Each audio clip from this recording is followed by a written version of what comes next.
Kotiliesi-lehdessä oli 1927–30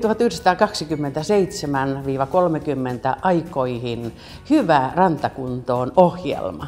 Kieriskellään rauhallisesti ympäri kehoa, mennään pitkän pituuttaan ja kieriskellään. Nyt olemme toteuttaneet tätä rantakunto-ohjelmaa Yyterissä, joka on maan mainion paikka tähän rantakunto-ohjelmaan saattamiseksi. Kieriskellään rauhassa, eli rullataan rauhassa ympäri keho pitkällään. Näin me saamme myöskin upean hieronnan, masaasin, jonka avulla saamme itse rantakuntoon. Lähde Yyteriin, luonnon ihanaan paikkaan ja rullaile siellä ystäviesi kanssa.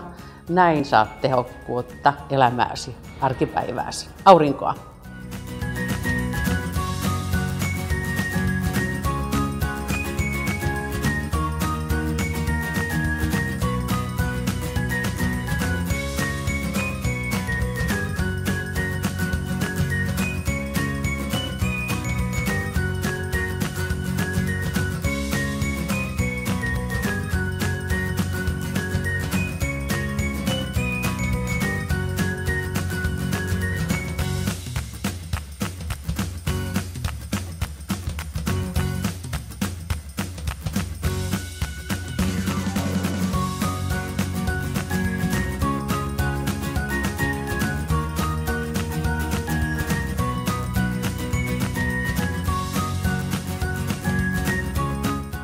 Tervetuloa mukaan uudistamaan Poria.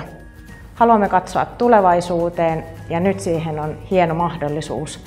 Kerro oma tarinasi Yyterissä ja lähetä video hashtagillä Yyterirullaus ja ole mukana uudessa Pori-tarinassa.